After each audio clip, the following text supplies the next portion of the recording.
Oi, alunos! Vamos dar início a mais uma aula, tá? Só não se esqueçam de copiar todo esse material no caderno. A estrutura do planeta e a litosfera.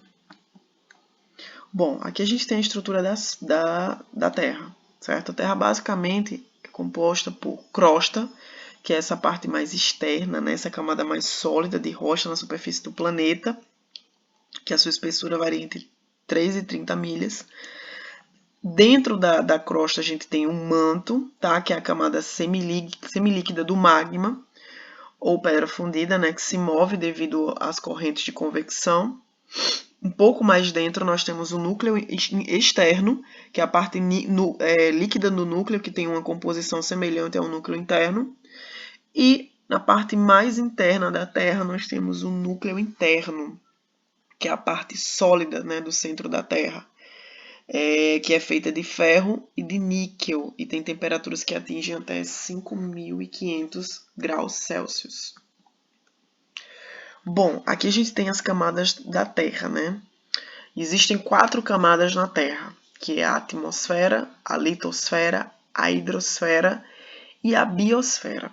A hidrosfera basicamente é um conjunto de toda a água do planeta, inclusive as que formam as nuvens. Já a litosfera é a parte sólida do nosso planeta, composta por rochas e sólido.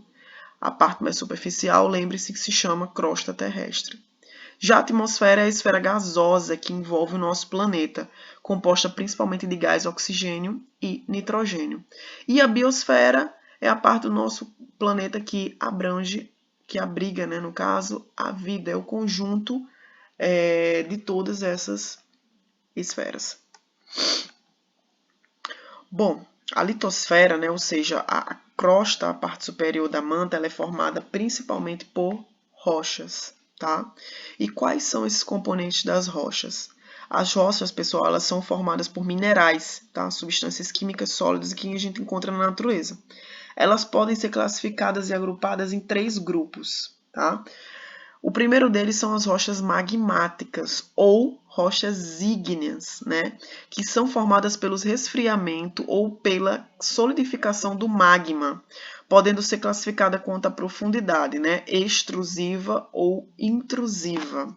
As rochas intrusivas, elas são produzidas pela cristalização do magma, que não atingiram a superfície terrestre, né, a que ficaram mais na parte de dentro, certo? Um exemplo é o granito. Já as rochas extrusivas são geradas pelo extravasamento do magma, ou seja, quando o magma sai de um vulcão, por exemplo, né, a gente tem aquela lava, né, que fica lá e que vai se solidificar com o tempo. Ali a gente tem, por exemplo, a formação do basalto.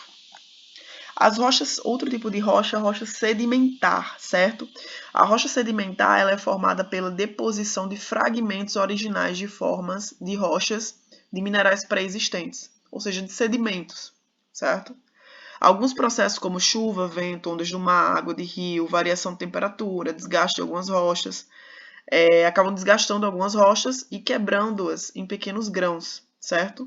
Esse processo a gente chama também de intemperismo. Okay? Ao longo do tempo, esses grãos se acumulam e acabam formando o quê? Camadas. Um exemplo de rocha sedimentar, a gente tem o arenito e o calcário. Já outro tipo de rocha, a gente tem as metamórficas, né? Elas são o resultado de um processo que age a grandes profundidades, tá, pessoal? Devido ao aumento de temperatura e pressão que modificam a mineralogia e a estrutura da rocha original. A rocha metamórfica, basicamente, ela se origina de uma transformação de rochas magmáticas ou sedimentares, né? Essas duas rochas, elas se modificam ao longo do tempo e acabam transformando numa metamórfica. O mármore, por exemplo, é originado através da transformação do calcário. Obrigada, pessoal, e até a próxima.